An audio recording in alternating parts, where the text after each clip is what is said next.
कल हमने कुछ प्रॉफिट एंड लॉस अकाउंट के बारे में बातचीत की थी। आज प्रॉफिट एंड लॉस का प्रोफार्मा देखेंगे हम। उस प्रोफार्मा के अकॉर्डिंग किस तरीके से ये प्रोफार्मा सभी को मेरे ख्याल से स्क्रीन पर दिख रहा है। Format of profit and loss account.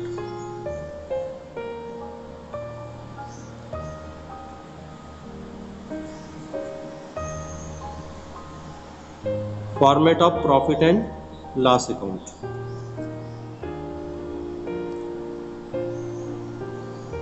सबसे पहली आइटम इसमें दिख रही है आपको।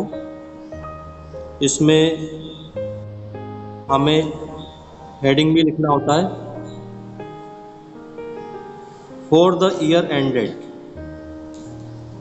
Format of profit and loss account, लाभानी खाते का प्रोफार्मा लिखो। For the year ended on. सब लोग कॉलम बना लो। 4 कॉलम बनेंगे इसमें। डेबिट साइड में कॉलम 2 रहेंगे, पर्टिकुलर्स अमाउंट। क्रेडिट साइड में 2 कॉलम रहेंगे, पर्टिकुलर्स अमाउंट।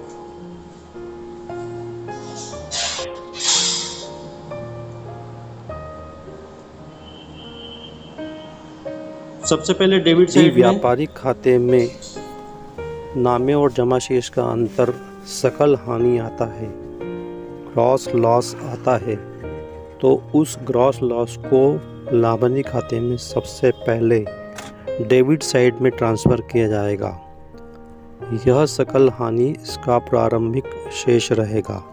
इसके विपरीत यदि ट्रेडिंग अकाउंट में जो बैलेंस होता है सकल लाभ रहा है तो उसे हम लाभानी खाते के जमा पक्ष में स्थानांतरित करेंगे। हानि है सकल, ग्रॉस लॉस है, तो उसे प्रॉफिट एंड लॉस अकाउंट के डेबिट साइड में ट्रांसफ़र करेंगे। इस प्रकार से सबसे पहले आइटम होती है प्रॉफिट एंड लॉस अकाउंट की सकल हानि, ग्रॉस लॉस, जिसे लाभानी खाते के डेबिट साइड में लिखा जाता है। नेक्स्ट आइटम है salaries and wages. Salaries and wages, हम कर्मचारियों को जो वेतन देते हैं वो, और ऑफिस में जो मजदूरों को मजदूरी चुकाई जाती है ऑफिस के लिए, सैलरीज एंड वेजेस। यदि वेजेस एंड सैलरीज दिया हो तो कहाँ जाएगा? वेजेस एंड सैलरीज दिया हो तो कहाँ जाएगा? बताइए। वेजेस एंड सैलरीज दिया है तो व्यापारिक खाते में जाएगा, ये ध्यान रख लेना है अपने को। इसको आप अलग से नोट कर लो। यदि प्रश्न में वेजेस एंड सैलरी दिया है लिख लो। यदि प्रश्न में अलग से नोट में लिख लो। यदि प्रश्न में वेजेस एंड सैलरी दिया है तो इसको ट्रेडिंग अकाउंट में लिखा जाता है।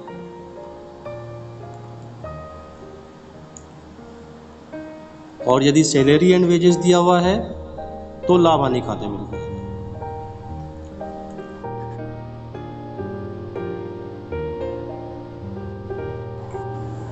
ट्रेडिंग अकाउंट में लिखा जाता है।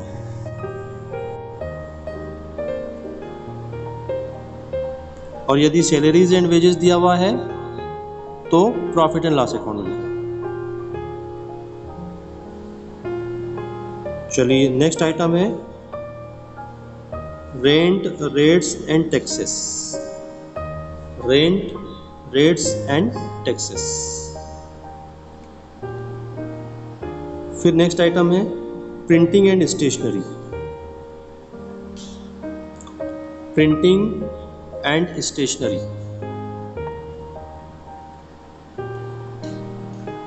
Postage and telegram. Next item है postage and telegram. Postage and telegram. उसके बाद नेक्स्ट है insurance premium. Insurance premium. Insurance premium के बाद ऑफिस लाइट। Office light. फिर repairs and maintenance, repairs and maintenance. फिर डेप्रिसिएशन, डेप्रिसिएशन। फिर उसके बाद ऑडिट फीस। डेप्रिसिएशन मैंने कल बताया था, कोई भी फर्नीचर यूज़ हो रहा है यदि ऑफिस में, तो लगातार उपयोग के कारण उसका बेसिक वैल्यू या उसकी मूल कीमत जो है वो 10,000 रुपये में हम लेके आए थे मान लो, तो 10 साल बाद वो 10,000 रुपये में बिक जाएगा क्या? नहीं बिकेगा। तो उसमें हम एक निश्चित प्रतिशत दर से ह्रास की गणना करते हैं, जिसको डेप्रिसिएशन कहा जाता है। निश्चित प्रतिशत की दर से ह्रास की गणना करते हैं, जिसको डेप्रिसिएशन कहा जाता है। तो डेप्रिसिएशन ह्रास होता है, सबको मालूम है ये। ऑडिट फीस कल मैं बता चुका हूँ, अंकेक्षक को दी जाती है ये। बैंक चार्जेस के बारे में भी कल आपको बता चुका हूँ, ये भी प्रॉफिट एंड लॉस अकाउंट की डेबिट साइड की मत है। लीगल चार्जेस, हमने कोई कानूनी व्यय किए हैं, कोई व्यक्ति पैसा नहीं लौटा रहा था तो हमने उसके ऊपर केस दायर किया है, मुकदमा दायर किया है, तो वकील को जो फीस दी जाएगी वो फीस इसमें आएगी, लीगल चार्जेस। डिस्काउंट अलाउड के बारे में कल बता चुका हूँ आप लोग को। फिर कैरेज आउटवर्ड, बाह्य गाड़ी बढ़ा। फिर फ्राइट आउटवर्ड, हम जो माल बेचते हैं उसके लिए हम लोग लदान करते हैं, उसका फ्राइट होता है माल को लदान करने का वे। फिर नेक्स्ट आता है फ्राइट आउटवर्ड, लिख लिया, FRIEGHT, freight outward, freight outward. फिर उसके बाद आता है एडवर्टाइजमेंट, एडवर्टाइजमेंट विज्ञापन के वे।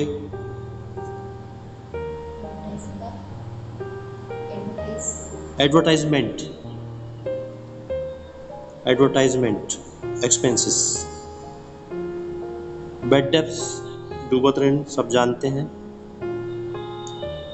फिर इंटरटेनमेंट एक्सपेंसेस, ग्राहकों के मनोरंजन के लिए कुछ भी खर्च करना, इंटरटेनमेंट एक्सपेंसेस यानी मनोरंजन का खर्च, मनोरंजन का खर्च। ग्राहक हमारे यहाँ पर आते हैं, बैठते हैं, तो उनके लिए बुक्स वगैरह रखते हैं हम लोग, कुछ टीवी चालू करके रखते हैं ताकि ग्राहकों का मन हमारी उसमें लगा रहे, तो उसको बोलते हैं इंटरटेनमेंट एक्सपेंसेस। फिर आता है travelling expenses, travelling expenses, travelling expenses, इसको बोलते हैं यात्रा का व्यय। नेक्स्ट है लोन पर interest, interest on loan, loan पर इंटरेस्ट, इंटरेस्ट ऑन लोन। फिर आता है इंटरेस्ट ऑन कैपिटल, इसके बारे में लंबी चौड़ी चर्चा हमने कल की थी, इंटरेस्ट ऑन कैपिटल। फिर आता है sales promotion expenses, sales promotion का अर्थ हुआ विक्रय को बढ़ाने के लिए जो व्यय किए जाते हैं वो सेल्स प्रमोशन एक्सपेंसेस में आते हैं, सेल्स प्रमोशन एक्सपेंसेस। फिर कभी कभी माल चोरी हो जाता है, तो चोरी होने के कारण उसको कहाँ लिखना पड़ता है? Profit and loss account.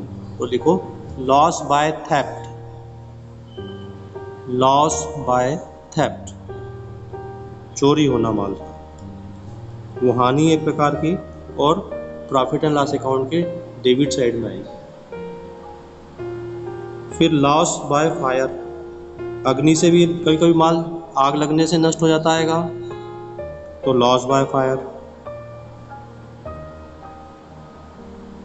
उसके बाद आता है पैकिंग एक्सपेंसेस,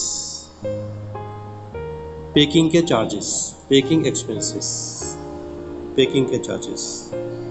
माल को पैक करते हैं चारों ओर से, उसको बोरों में भर के बेचते हैं या किसी और आइटम में भर के बेचते हैं, कार्टन में भर के बेचते हैं, तो पैकिंग एक्सपेंसेस, विक्रय और वितरण का व्यय है ये। फिर आखिरी में आता है मिसलेनियस एक्सपेंसेस, विविध व्यय, विविध व्यय।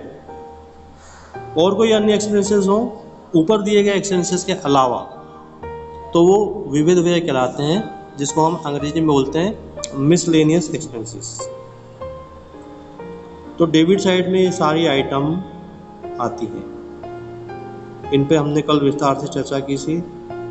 ये प्रॉफिट एंड लॉस अकाउंट के डेबिट साइड में लिखी जाने वाली मदें हैं। अब ले लेते हैं हम लोग क्रेडिट साइड में लिखी जाने वाले आइटम, जमा पक्ष में लिखे जाने वाले item, profit and loss account के क्रेडिट साइड में लिखी जाने वाले आइटम।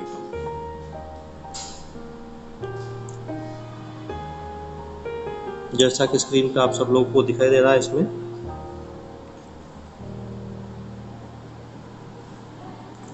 ग्रॉस प्रॉफिट, लाभ हुआ यदि ट्रेडिंग अकाउंट में तो यहाँ पर आएगा ग्रॉस प्रॉफिट, और यदि हानि हुई है तो ग्रॉस लॉस यहाँ पर आ जाएगा। सकल हानि, इसको हानि बोलते हैं, ग्रॉस लॉस। लॉस को डेबिट में लिखते हैं अगर हुई हो तो, और प्रॉफिट हुआ हो तो सकल लाभ को यहाँ पर लिखते हैं। ये ट्रेडिंग अकाउंट से कोई भी एक चीज आएगी, दोनों नहीं आती, या तो सकल लाभ होगा या सकल हानि होगी, वो जमा पक्ष में लिखा जाएगा। सबको क्लियर है? आवाज आ रही है? ओके। फिर इंटरेस्ट रिसीव्ड, ब्याज प्राप्त हुआ, प्राप्त ब्याज को लिखा जाएगा इसमें। हमने किसी को लोन दिया था और उस लोन पर हमको इंटरेस्ट मिला है, ब्याज मिला है, तो प्राप्त लाभ ब्याज को यहाँ पर लिखा जाएगा क्रेडिट साइड में। तो क्रेडिट साइड में सारे लाभ और आय लिखी जाती है यहाँ पर। यदि हमने कोई मकान किराए से दिया हुआ है तो वो किराएदार को से हमको जो किराया मिलेगा, रेंट, वो किराया भी आएगा यहाँ पर, रेंट रिसीव्ड। संस्था के पास कोई भी गोडाउन है या कोई भी ऐसा प्रेमिसेस है जिसको किराए पर दिया है, तो वो प्रॉफिट एंड लॉस अकाउंट में क्रेडिट साइड में लिखा जाएगा। फिर कमीशन रिसीव्ड, हमें यदि किसी से कमीशन मिला है, किसी के माल को हमने विक्रय करवाया है, तो कमीशन ऑन सेल्स भी हमको मिल सकता है, वो जमा पक्ष में आएगा, कमीशन रिसीव्ड। फिर डिस्काउंट रिसीव्ड, बट्टा प्राप्त हुआ। इसके बाद आता है profit on sale of investment, विनियोगों के विक्रय पर लाभ, विनियोग, विक्रय पर लाभ। हमारे पास कुछ शेयर वगैरह थे, कुछ हमारे पास डिबेंचर्स थे। शेयर और डिबेंचर्स होते हैं जो इन्वेस्टमेंट कहलाते हैं, हमारे विनियोग कहलाते हैं। तो विनियोग को बेचने से जो लाभ होगा वो यहाँ पर आएगा। उदाहरण के लिए कोई 10,000 रुपये के शेयर हमने खरीदे थे 5 साल पहले, 10,000 रुपये के शेयर खरीदे थे हमने 5 साल पहले, और 5 साल बाद उनको 20,000 रुपये में बेचा हमने, तो 10,000 रुपये हमारा प्रॉफिट हो जाएगा। शेयर थे 10,000 रुपये के, बेचे 20,000 रुपये में, तो 10,000 रुपये का प्रॉफिट हो गया हमको। ये बेटे प्रॉफिट है, ये profit on sale of investment. Commission दूसरी चीज़ होती है। कमीशन तो हमने कहीं किसी के माल को बेचा है दलाल के रूप में, ब्रोकर के रूप में, तो कमीशन मिलता है हमको। ये कभी हमने शेयर बेचा है, शेयर बाजार आपने सुना होगा नाम शेयर मार्केट का, तो शेयर यदि बहुत साल से ख़रीद के रखे हुए हमारे पास, 10,000 के शेयर हमने ख़रीद के रखे हुए थे 10 साल पहले, और 10 साल बाद आज उसको 20,000 रुपये में बेचा है हमने, तो दोनों का डिफरेंस कितना हो गया? 10,000, है ना। तो 10,000 क्या हो गया हमारा? लाभ। तो profit on sale of investment आ जाएगा। फिर आएगा profit on sale of assets, यानी किसी संपत्ति को यदि हमने बेचा है और यदि उससे लाभ प्राप्त हुआ है तो वो लाभ यहाँ पर लिखा जाएगा, profit on sale of investment assets. उदाहरण के लिए कोई फर्नीचर हमने ख़रीदा था 25,000 रुपये में 1 साल पहले, लेकिन हमने उसको इम्प्रूव करते रहे, बढ़िया कर लिया उसको, और 2 साल बाद उसको 30,000 रुपये में बेच दिया फर्नीचर को, तो कितने हज़ार रुपये का लाभ हो गया? 25,000 में ख़रीदा था, बेचा 30,000 में, तो लाभ कितने का हो गया? 5,000 का लाभ हो गया, है ना। ठीक है, तो 5,000 का प्रॉफिट यहाँ पर आ जाएगा। फर्नीचर क्या है? हमारी एसेट्स है, तो एसेट्स को बेचने से जो लाभ होगा वो यहाँ पर आएगा। यदि मान ली कोई मशीनरी बेची है, उसको बेचने से लाभ हुआ है, तो वो भी प्रॉफिट एंड लॉस अकाउंट में लाभ आएगा। और कोई इनकम हो सकती है, मिसलेनियस इनकम, उसमें 1-2 बातें और बता देते हैं आपको। अन्य कोई आय हो, एक आय होती है जिसको बोलते हैं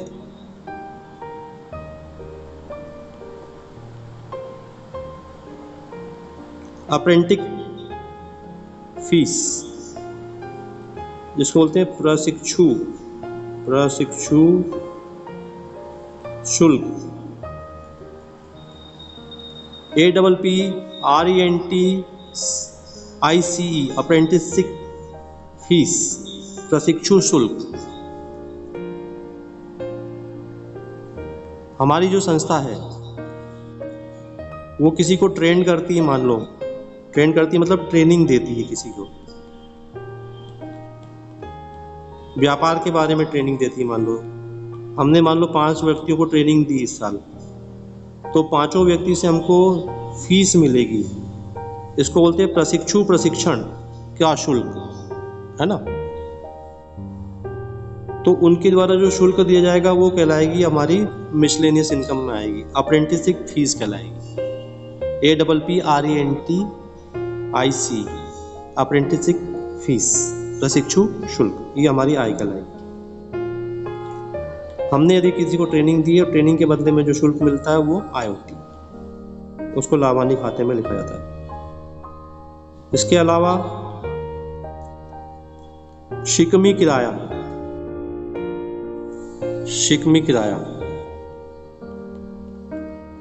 पहली बार नाम सुना होगा आप लोगों ने, शिकमी किराया। इंग्लिश में इसको बोलते हैं सब टेनेंट रेंट, सब टेनेंट रेंट, शिकमी किराया, सब टेनेंट रेंट, यानी मैं किस मकान को किराए से लूं तो मुझे किराया देना पड़ेगा सामने। लेकिन यदि मैंने मकान किराए से लिया, मान लो मेरा नाम अनिल है और मैंने मकान किराए से लिया और मैंने विक्रम से किराए पे लिया था, मैं अनिल हूँ, मैंने विक्रम से किराए पे मकान लिया था 10,000 रुपये में प्रति महीने, लेकिन मैं अनिल ने ये मकान जो है एक्स को फिर से किराए पर उठा दिया, और एक्स मुझको 12,000 रुपये का किराया दे रहा है पर मंथ। तो ये जो सब टेनेंट रेंट होगा, मतलब उप किराएदार से प्राप्त किराया, शिकमी किराएदार बोलते हैं उसको, क्या बोलते हैं? शिकमी किराएदार। तो वो आय हो जाएगी और वो भी यहाँ आएगी। सब टेनेंट रेंट मतलब मैंने मकान किराए से लिया 10,000 में, दूसरे को 12,000 में उठा दिया, तो मुझे उससे रेंट प्राप्त होने लग गया, वो मेरी आय कहलाएगी। तो इस तरह से ये सारे जो भी एक्सपेंडिचर्स के अलावा इनकम दिखाई मैंने आपको, ये सारी इनकम जो है प्रॉफिट एंड लॉस अकाउंट के क्रेडिट साइड में लिखी जाती है, जमा पक्ष में लिखी जाती है। ये प्रॉफिट एंड लॉस अकाउंट का प्रोफार्मा हमने अभी कवर करके पूरा कर लिया है। सबको अच्छी तरह से समझ में आ गया होगा। आइटम्स आपको याद रखना है। 1-2 दिन में हम प्रैक्टिकल चालू करेंगे, न्यूमेरिकल चालू करेंगे, तो आपको ये याद होना चाहिए। इसका वीडियो भी आपको मिल जाएगा मेरे चैनल पे, वो वीडियो मैं आपको सेंड कर दूंगा। इन सब आइटम्स को आप लोग याद कर लेना, उसके अकॉर्डिंग हम बाद में क्वेश्चन भी करेंगे। अब देख लेते हैं हम लोग बैलेंस शीट का प्रोफार्मा।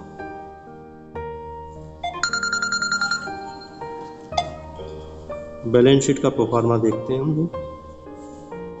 आप लोग हेडिंग डालोगे बैलेंस शीट।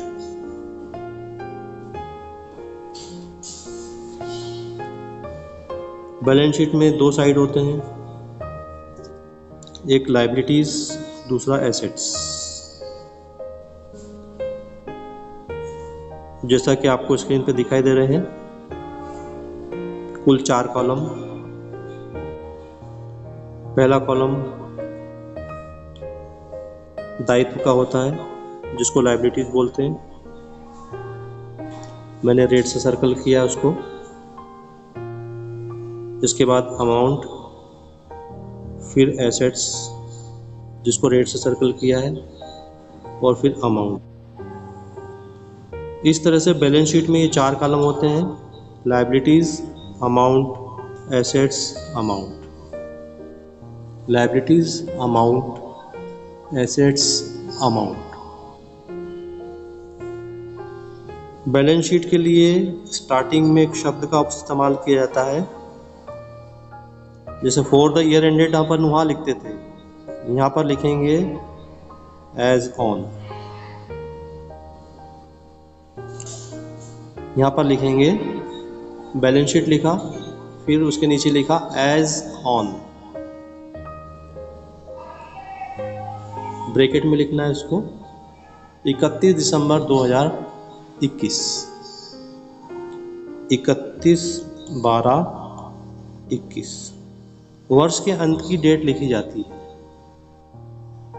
परीक्षा में जब आप प्रश्न को हल करते हो तो ये सारी जानकारी अनिवार्य रूप से लिखना चाहिए, ताकि चेक करने वाले को ये मालूम हो कि आपको बैलेंस शीट अच्छी तरह से बनाना आती है।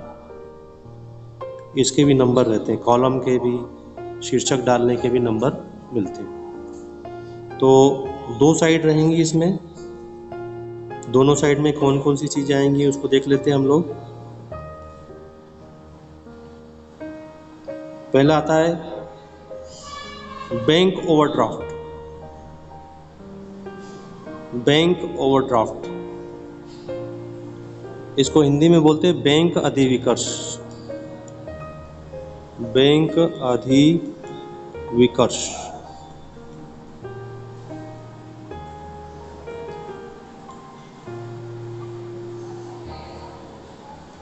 बैंक ओवरड्राफ्ट, बताओ बैंक ओवरड्राफ्ट क्या होता है?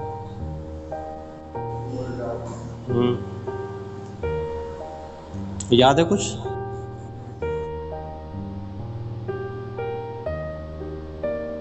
हाँ, वेरी गुड, शाबाश। क्या होता है, कुछ व्यापारियों की, कुछ उद्योगपतियों की साख बैंक में अच्छी होती है ना? तो लगातार वर्षों से ट्रांजैक्शन करने के कारण बैंकों को उन पर विश्वास हो जाता है कि इस व्यक्ति को हम 50,000 रुपये यदि जमा करता है तो हम कम से कम उसको 70-80 हज़ार रुपये तो ऊपर में दे सकते हैं। मतलब 50,000 के अलावा भी हम उसको 30-40 हज़ार रुपये एक्स्ट्रा दे सकते हैं, यदि उसको डिमांड हो, यदि उसकी मांग हो। तो कोई भी व्यापारी उसकी इज्जत के कारण, उसकी साख के कारण बैंक उस पर विश्वास करता है, तो उसको उसके खाते में जमा राशि से ज़्यादा राशि निकालने के लिए वो आदेशित कर देता है। तो वो उससे ज़्यादा राशि का आहरण बैंक से कर सकता है और बाद में जमा कर देता है वो। तो उसको क्या कहा जाता है? Bank overdraft. ओवरड्राफ्ट मतलब अधिक राशि निकालना। फिर उसके बाद आता है बिल्स पेबल। बिल्स पेबल देय विपत्र। बिल्स पेबल हम क्रेडिटर्स को देते हैं जिसको हमसे जो व्यक्ति हमसे पैसा लेने वाला है उसको हम 3 महीने 4 महीने के हिसाब से बिल लिख करके देते हैं हम लोग, उसको बोलते हैं बिल्स पेबल। ये हमारा लेनदार होता है, लेनदार को दिया जाता है देय विपत्र। फिर व्यापारिक लेनदार, ट्रेड क्रेडिटर्स, ट्रेड क्रेडिटर्स जिनसे हमने माल खरीदा था, माल खरीदने के कारण उनको पेमेंट करना है अपने को, तो लायबिलिटी साइड में आएगा। फिर लोन क्रेडिटर्स, जिन लोगों से हमने लोन लिया हुआ है उनको लोन देना होता है हमको वापस, वो हमारी दायित्व है, हमारी लायबिलिटीज़ है, उसको बोलते हैं लोन क्रेडिटर्स। उसके बाद आता है आउटस्टैंडिंग एक्सपेंसेस, जो राशि अभी देना बाकी है, चाहे वो किराए की हो, मजदूरी की हो, काय की भी हो, वो हमारा दायित्व है, वो लायबिलिटीज में आएगा, वो लायबिलिटीज में आएगा, आउटस्टैंडिंग यानी बकाया। फिर आता है लॉन्ग टर्म लोन, लंबी अवधि के हमने लोन लिए हुए 12 साल के, 6 साल के, तो लॉन्ग टर्म लोन भी इसमें आ जाता आएगा, वो भी दायित्व है हमारा। फिर एडवांस रिसीव्ड ऑफ इनकम, कोई इनकम हमको एडवांस में मिल गई, उसके लिए एक शब्द इस्तेमाल करते हैं अनुपार्जित। अनुपार्जित, अनुपार्जित को अंग्रेजी में क्या बोलते हैं? अनुपार्जित को अंग्रेजी में क्या बोलते हैं? अनअर्न्ड, हाँ एडवांस, अनअर्न्ड, हमने काम नहीं किया लेकिन एडवांस में पेमेंट मिल गया है, तो हो सकता है वो पेमेंट मांग भी सकता है, बाद में हम ट्रांसफर कंडीशन हमारी आपस में विवाद हो जाए, तो इस कारण से इसको हम क्या करते हैं, लायबिलिटीज़ में शो करते हैं इस इनकम को। हालांकि दिखती ये इनकम है लेकिन अनुपार्जित है, जिसके लिए सेवा हमने अभी नहीं दी है लेकिन सामने वाले ने अपने को पेमेंट कर दिया है। फिर उसके बाद रिजर्व और फंड, कर्मचारियों के कल्याण के लिए रिजर्व और फंड बनाए जाते हैं, वो हमारा दायित्व है क्योंकि उनको हमको चुकाना होता है बाद में। एम्प्लॉय वेलफेयर फंड होता है, और भी दूसरे तरह के जनरल रिजर्व होते हैं, सामान्य संचय, तो जितने भी रिजर्व और फंड होते हैं वो लायबिलिटीज़ होती है, हमारी दायित्व होता है, उसको हमको देना होता है उस फंड में से पैसा। तो ये रिजर्व एंड फंड कहलाते हैं संचय एवं कोष, रिजर्व एंड फंड, संचय एवं कोष। और इसके सबसे बाद अंत में आता है कैपिटल में नेट प्रॉफिट को जोड़ा जाता है और उसमें से ड्राइंग को घटा दिया जाता है। यदि नेट लॉस होता है तो उसको कैपिटल में से घटाया जाता है और फिर उसमें से ड्राइंग को घटाया जाता है। यहाँ पर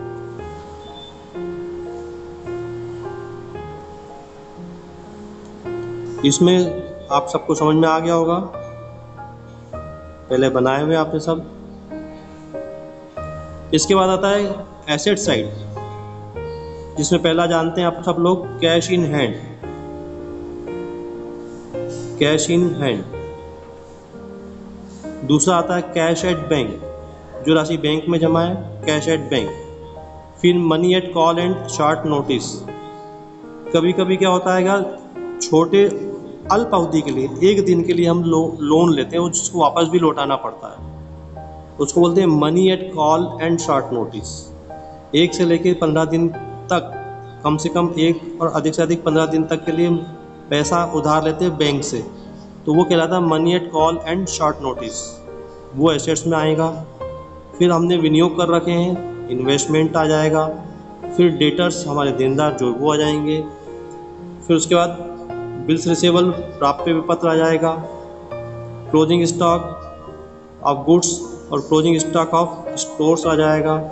और फर्नीचर हमारी एसेट्स से वो आ जाएंगी। पेटेंट्स एंड पैटर्न्स, हम लोगों ने कोई आविष्कार किया हुआ है, उसके लिए पेटेंट किया हुआ है, तो पेटेंट से प्राप्त राशि आ जाएगी। कॉपीराइट, हमारे यहाँ पर हमने किसी चीज़ में कॉपीराइट किया हुआ है, कोई आविष्कार किया हुआ है, तो कॉपीराइट हमारा अधिकार है, वो यहाँ पर आ जाएगा। फिर लाइव स्टॉक, जीवित पशु, जैसे कुछ लोग पशुओं का व्यापार करते हैं, लाइव स्टॉक, घोड़े वगैरह होते हैं, या गाय होती है, या कोई बकरियां होती है, यदि कोई जीवित स्टॉक है, लाइव स्टॉक्स, तो वो यहाँ पर आ जाता है, वो हमारी संपत्ति है। इस तरीके से ये बैलेंस शीट का प्रोफार्मा हमने आज कंप्लीट कर लिया है। तीनों चीज़ कंप्लीट हो गई है, trading account, profit and loss account और बैलेंस शीट।